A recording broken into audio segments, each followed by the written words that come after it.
السلام عليكم ورحمة الله، مرحبا بكم معايا على فيديو جديد. نتمنى ان شاء الله تكونوا كاملين بخير وعلى خير.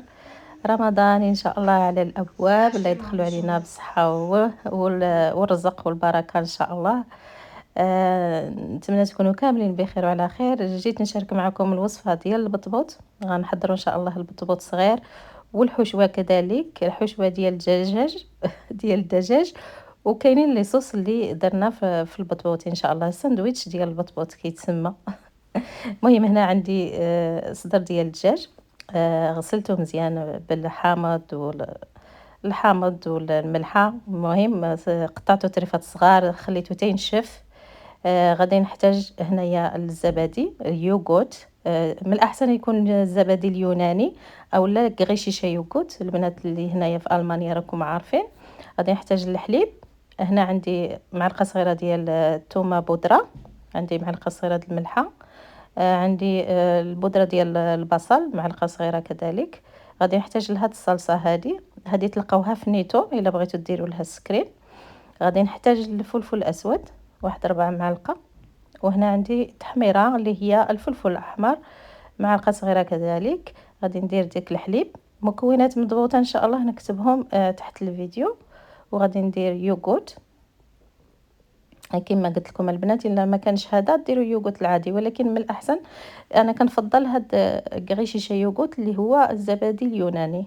البودره ديال البصل، الملحه، الابزار، بودره ديال الثومه والبودره ديال البصل. عندي واحد البيضه. صافي كنخلط المكونات مزيان حتى كيتجانسوا. واحد الحاجه اللي نسيتها ضفتها ولكن من بعد، اللي هو سكينجبير. صافي انا كندير القطع ديال صدر الدجاج.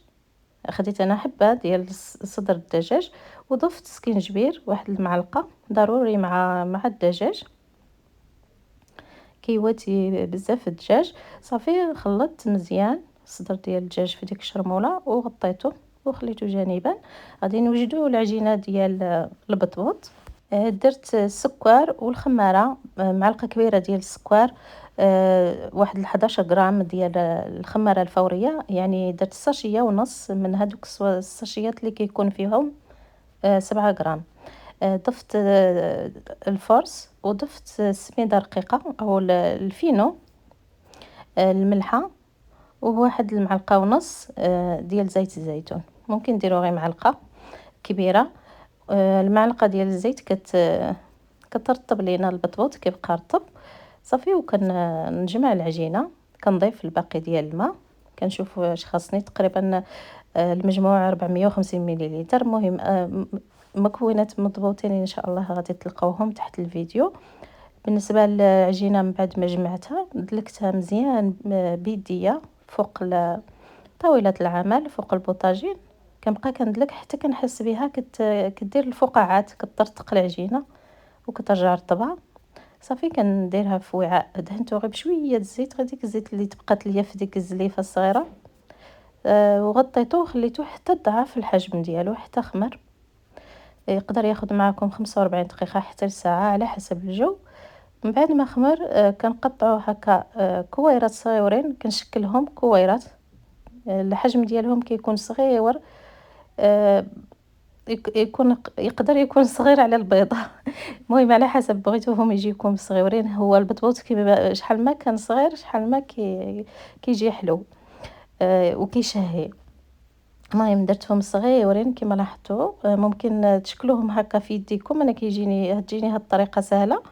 وكاين اللي كيبقى كيدورهم هكا فوق البوطاجين. الطريقه اللي جاتكم سهله. كنستمر بنفس الطريقه. فاش كنسالي مباشره كنبدا كنطلق فيهم، ما كنخليهمش عايد، يعني ما كنصبرش عليهم.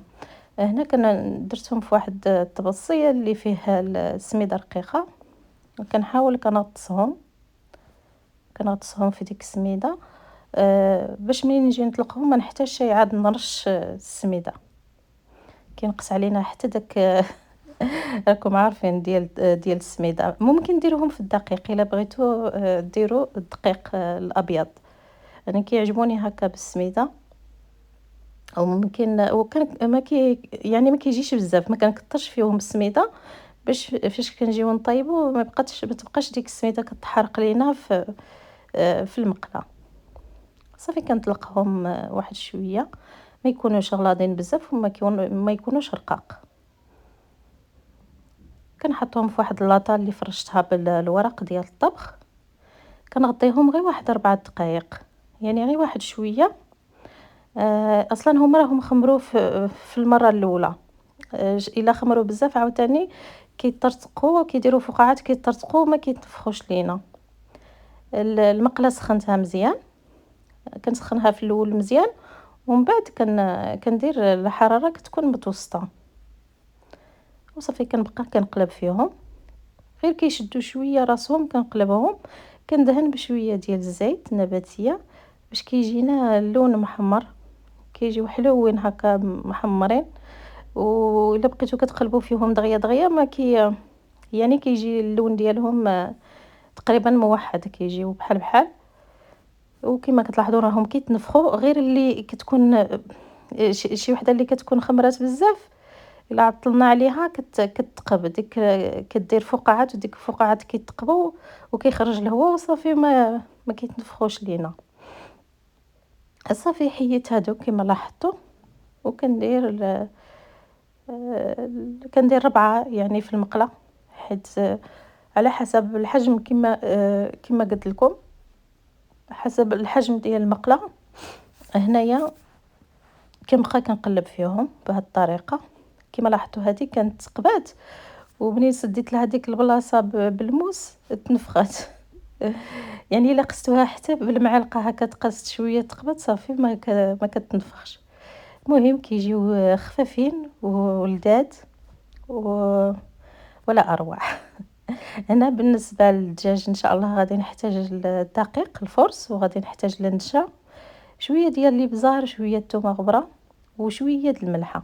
خلطهم مزيان، والدجاج كيكون خدا الوقت ديالو باش في ديك الشرموله باش يجينا بنين. صافي كنبقى كناخذ القطع ديال الدجاج وكنغطسهم في هذاك الخليط ديال النشا والدقيق. ممكن تستعملوا المعلقه ولا يديكم، ما كاينش احسن من الخدمه ديال اليد الصراحه. انا كنت هزيت المعلقه جاتني جاتني يدي احسن. صافي وكنستمر حتى بالنسبه لهاد الطريقه كتجيني اسهل. كنغطسهم كاملين في الدقيق، كنوضعهم في واحد اللاطه وصافي. داك ساعات ما كنحتاجش نوسخ يديا، كنسالي كنغسل يديا وكنبدا كنطيب فيهم.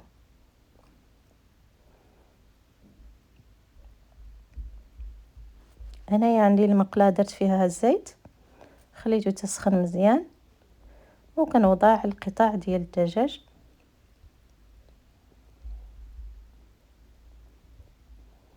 صافي في الاول كنجهد الحراره ومن بعد كنقص واحد شويه باش يطيبوا من الداخل وما يتحرقوش، كيجيو محمرين. كنبقى كنقلب فيهم حتى كيتحمروا كيتحمروا من جوج جهات. كنحيدهم كنوضعهم في واحد الطبسيل اللي مفرشت له الورق اللي كنشفو به باش يشرب شويه ديك الزيت. وصافي فاش كنسالي كنجيب البطبوط كنقطعو. الا كنتو بغيتو تعمروهم بشي حشوه اللي كتكون شويه يعني حشوه جاريه كتخليوهم هكا. كنتو غديروا بحالي انا حليتهم كاملين. هنايا غادي نشارك معكم هاد الصلصه البيضاء. مهم هذه غير الاختراع ديالي ولكن كتجي لذيذه. فيها المايس وفيها الكوكن زوا كوكن اللي هو الكورنيشو، وشويه البصله على حسب الذوق، والمايو ويوغورت. يوغورت اليوناني الكريشيشه يوغورت الا متوفر عندكم، ما كاينش ديروا الاخر. المهم هو يوغورت كيخفف بزاف هاد لاصوص. من الاحسن تكثروا المايو على يوغورت. هنايا انا كنديرها غير عيني ميزاني.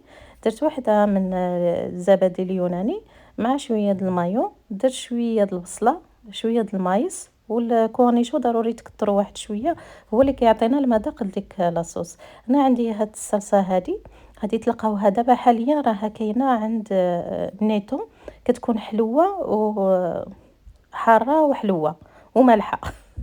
راكم عارفينها كنظن. صافي كنغطس فيها داك الطريفات ديال الدجاج. هاد الطريقه يعني غير الا بغيتو ديروها، يعني ماشي ضروري، ممكن الدجاج تحطوه بلا صوص، غير هكاك في الساندويتش ديال البطبوط مع المايو مع كيتشوب مع لي صوص، صوص الجيريان مع لي صوص اللي متوفرين. ولكن بهذه الطريقه كيجيو زوينين بزاف، كيجيو لذاذ. الا كانت متوفره ننصحكم تجربوها. هنايا كما لاحظتوا هكا كيجينا صدر الدجاج من الداخل، ممكن يتكال غير هكاك مع الروز. وليداتي كيعجبهم غير هكاك، ما كرهوش ياكلوا غير الدجاج بلا الخبز. الخبز كيجيهم ثقيل. المهم ولكن البطبوط راه ما شاء الله كيجي زوين. صافي هنايا كناخذ الخس، من بعد ما غسلته ونشفته. كما لاحظتوا البطبوط قطعته كما لاحظتوا، يعني قطعته جوج طريفات. وكندير الخس، كندير ديك الصلصه البيضاء، ومن بعد كندير طريفات ديال الدجاج. راه كيجي ولا اروح، كيجيو لذاذين بزاف. بالنسبه لرمضان خاص ضروري البطبوط يكون واجد، من الاحسن يكون عندنا، يعني وجدناه من قبل. لان الا درتي البطبوط ودرتي القالي ودرتي كياخذ داكشي الوقت بزاف. صافي درت طريفات ديال الجبن، الشيدار اولا الجبن اللي كيعجبكم ديال الساندويتشات، وكنسد هكا باش يبقاو شادين راسهم. وهذا هو الشكل النهائي ديالهم، كيجيو لذاذين بزاف وفي المنظر كيشهيو. الا جربتوا الوصفه ما تنساوش تكتبوا لي في تعاليق وتشاركوا معايا التطبيقات ديالكم في انستغرام. شكرا لكم بزاف، ونتلاقاو في فيديو اخر ان شاء الله.